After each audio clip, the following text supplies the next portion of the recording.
విన్నాం ఈ విమర్శలన్నీ. పాకస్య, అప్పుడు కూడా మేము విని అది నిజమేనా అనుకున్నాం వాళ్ళు మాట్లాడే విమర్శ. పాకస్య ఆయన చెప్పేది భోజనం విషయం కాదు, వంట చెయ్యడానికి. పాకస్య క్లియర్గా ఉంది. వంటకి అగ్ని ఒక్కటే సాధనం. ఇప్పుడు నువ్వు ఎన్ని పెట్టుకుని ఉన్నా వంట తయారు కాదు, కిచిడి తయారు కాదు. కిచిడి కావాలి అంటే ఒక్కటే, ఏంటో తెలుసా, ఇవన్నీ ఉండాలి. కానీ అగ్ని సాక్షాత్ ఏక సాధనం. దేనికి? పాకస్య. కాబట్టి నువ్వు ధ్యానం చేయాలి, జపం చేయాలి, ఇదిగో బియ్యం గియ్యం ఇవన్నీ ఉన్నట్లుగానే, కూరగాయలు ఉన్నట్లుగానే అవన్నీ ఉండాలి. కానీ మోక్షానికి మాత్రం జ్ఞానమే బోధ సాక్షాత్ ఏక సాధనం, అంతే, ఇంకేం లేదు. ఎగ్జాంపుల్ని ఏకదేశీయం. ఇప్పుడు ఎగ్జాంపుల్ అనేది దేనికోసం ఎగ్జాంపుల్ చెప్పాడో దాన్నే మనం గ్రహించాలి. ఉదాహరణ ఇప్పుడు అది సుఖావబోధాయ, చక్కగా అర్థం కావడం కోసం. కనుక పాకస్య సాక్షాత్ ఏక సాధనం వన్హి, మోక్షస్య సాక్షాత్ ఏక సాధనం, పరమం సాధనం జ్ఞానం. కాబట్టి ఇవన్నీ ఉపయోగం లేదు సార్ అని మేము చెప్పడం లేదు, అవన్నీ చేసుకో.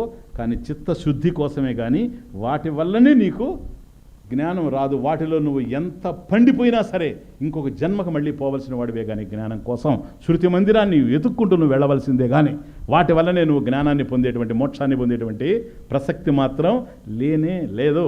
ఇది వేదం ధృవపరుస్తుంది, ఉపనిషత్తులు కూడా ధృవపరుస్తున్నాయి. ఆత్మజ్ఞానం వినా మూఢః వృధా బ్రహ్మణి మోదతే. ఆత్మజ్ఞానం వినా మూఢః వృధా బ్రహ్మణి మోదతే.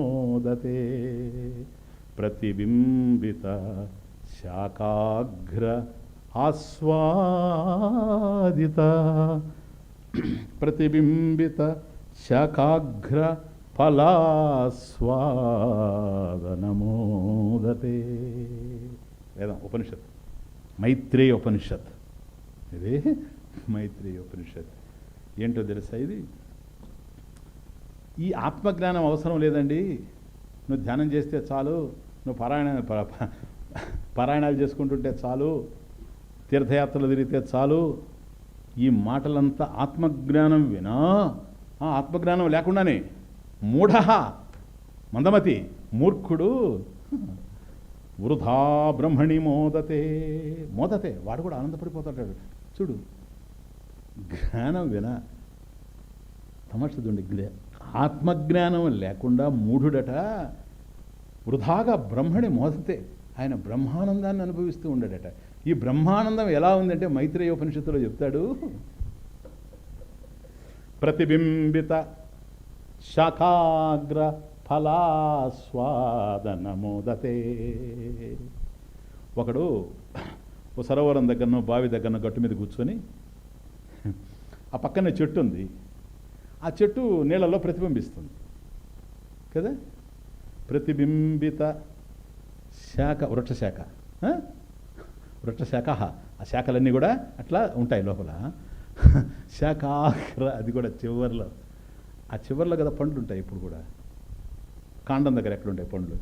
చివర్లు ఉంటాయి. కాండం దగ్గర ఉంటాయి పనస పండ్లు అట్లాంటి కొన్ని. కాబట్టి సాధారణంగా ఇప్పుడు ఇక్కడ శాఖాగ్ర ఫల ఆస్వాదన మోదతేట, దాన్ని చూచి ఏది ప్రతిబింబిత, అక్కడ ఏదైతే ప్రతిఫలించి ఉండాయో, చెట్టేమో ఇక్కడ ఉంది, పండ్లేమో ఇక్కడ ఉన్నాయి, దాని ప్రతిబింబం నీళ్ళలో పడింది. ఆ శాఖాగ్రంలో ఉండేటువంటి ఆ ఫలాలను చూచేటవాడు ఆయనే అనుభవించినట్టుగా మధ్యలో లొట్టలేస్తూ, ఎవరన్నా పోయి ఏంటయ్యా అంటే, ఎంత రుచిగా ఉన్నాయో బ్రహ్మణి మోదతే.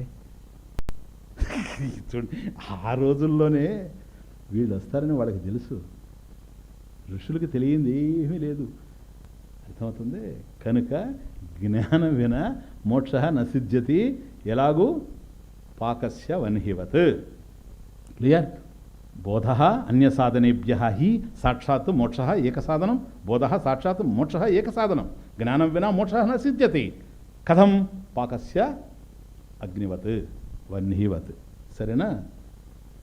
ఇక్కడ మళ్ళీ ఈ మీమాంస ఒకటి, కర్మ మీమాంస. కర్మ మీమాంసకాహ జైమినీయాహ. ఇప్పుడు షడ్దర్శనాల్లో కర్మ మీమాంస ఎవరిది? జైమిని మహర్షి కదా. జైమినీయాహ అంటే ఆ జైమిని మహర్షి యొక్క మార్గాన్ని అనుసరించేటువంటి వాళ్ళు కర్మమీమాంసకాహ. వాళ్ళు చెప్పేది ఏంటంటే, అయ్యా ఇప్పుడు మనకు అర్థమైంది ఏంటి? బోధ ఏవ, మళ్ళీ ఒకసారి అర్థం చేసుకోండి ఆయన, బోధ ఏవ సాక్షాత్ మోక్షస్య ఏక సాధనం. క్లియర్? ఇది అర్థమైంది అనుకోండి, క్లియర్ అయింది అనుకోండి, ఇంకా దాని మీదనే పోతాడు. వాడికి ఏది కావాలో ఇంకా దాని మీద పోతాడు. అందువల్ల జ్ఞానం. ఇప్పుడు స్వామీజీకి కూడా ఒక దశలో తెలియకుండా అవన్నీ తిరిగినవే. నేను ఒక దశలో ఓహో ఇది కాదు, మోక్షస్య బోధ సాక్షాత్ ఏక సాధనం అనేది క్లియర్ అయిన తర్వాత ఆ తర్వాత జిజ్ఞాస మారింది. ఏదో మోక్షాన్ని పొందాలని కాకుండా మోక్షం జ్ఞాన రూపంలో ఉంది కనుక జ్ఞానాన్ని పొందాలి అనేటువంటి ఆలోచన నాకు వచ్చింది. ఇది క్లారిటీ. అర్థమవుతుందా? మీకు కూడా స్పష్టత ఏంటంటే, మీకు ఇప్పుడు ఇది అర్థమైందే అంటున్నాను నేను. మీకు ఇది అర్థమైందంటే మాత్రం మళ్ళీ రేపు వచ్చి స్వామీజీ ఏదన్నా ఒక తాయితీ గట్టి మోక్షం ఇస్తారని మాత్రం అడగబాకండి నన్ను. ఎందుకని తాయితీ వల్ల మోక్షం రాదు నీకు. క్లియర్? అందువల్ల బోధ ఏవ సాక్షాత్తు మోక్షస్య ఏక సాధనం. వీళ్ళు చెప్పేది ఏంటంటే, కర్మ ఏవ పరమం సాధనం. మీమాంస, పూర్వమీమాంస. కర్మ ఏవ పరమం సాధనం. మోక్షాన్ని పొందడానికి కర్మే సాధనం. ఎట్లా? నిత్య సుఖవాప్తవు. నిత్య సుఖం అంటే మోక్షం, మీకు తెలుసు కదా. నిత్య సుఖవాప్తవు. కాబట్టి నిత్య సుఖాన్ని పొందడానికి, మోక్షాన్ని పొందడానికి కర్మ ఏవ పరమం సాధనం. నాణ్యదపేక్ష అస్తి ఇది మీమాంసకాః జైమినీయాః. పూర్వపక్షం.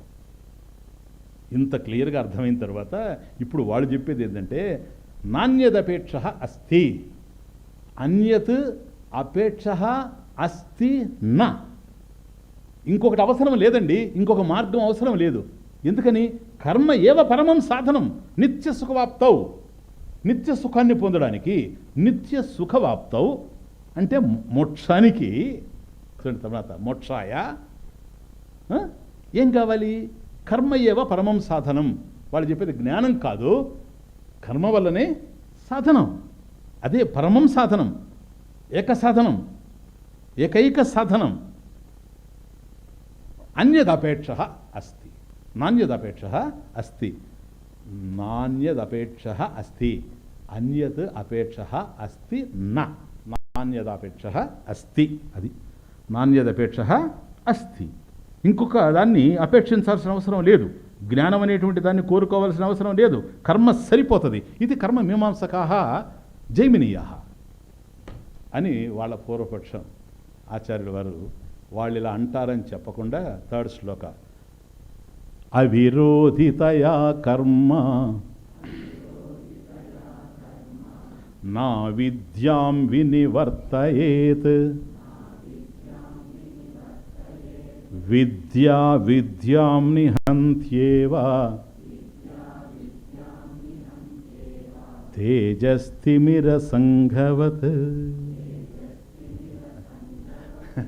Reply to them. ఈ కర్మమీమాంసలో ఉండేటువంటి వాళ్ళకి సమాధానం ఇది. కర్మమీమాంసకాః జైమిని మతస్థులు ఎవరైతే ఉండో పూర్వమీమాంసలో ఉండేటువంటి వాళ్ళు, అంటే కర్మే సాధనం. వాళ్ళ కర్మలు ఇప్పుడు యజ్ఞయాగాది కర్మలు ఇవి అవి అవన్నీ చేసుకుంటూ పోతారు. అవన్నీ ఇష్టాపూర్తి కర్మలు. వాటి వల్ల పుణ్యం వస్తుందే కానీ మోక్షం రాదు. పుణ్యఫలంగా స్వర్గం వస్తుంది. పుణ్యఫలంగా స్వర్గం వస్తుంది కనుక క్షీణే పుణ్యం మర్త్యలోకం విశాంతి. ఇవన్నీ మీకు చెప్పున్నాను. కానీ ఈ జ్ఞానం యొక్క వైభవం వాళ్ళకి తెలియకపోవడం చేత కర్మే మోక్షాన్ని ఇస్తుంది అని అభిప్రాయపడుతూ ఉండారు కనుక నాణ్యదపేక్ష అస్తి. ఇంకొకటి, జ్ఞానం అనేటువంటిది అవసరం లేని లేదు, కేవలం కర్మ ఏవ పరమం సాధనం. మోక్షానికి కర్మయే సాధనం అని ఆచార్యుల వారు చెప్పేది ఏంటంటే, నాయన అవిరోధితయా కర్మ. ఇప్పుడు నువ్వు చెప్పేది కర్మ ఏవ పరమం సాధనం, కర్మతోనే మోక్షం వస్తుందని. రాదు. కర్మతో మోక్షం రాదు. ఎందుకు రాదో తెలుసా? కర్మ అవిద్యాం అవిరోధితయా. అన్వయం చూసుకుంటున్నాను. కర్మకి అజ్ఞానానికి తేడా లేదు సార్. కర్మకి అజ్ఞానానికి తేడా లేదు. అవిరోధితయ. వైరుధ్యం లేదు, విరోధం లేదు. కర్మకి అజ్ఞానానికి విరోధం లేదు. ఆ రెండు ఒకటే సేమ్ క్లాస్, ఒకే ఫ్యామిలీ. అర్థమవుతుంది? అవిరోధితయా కర్మ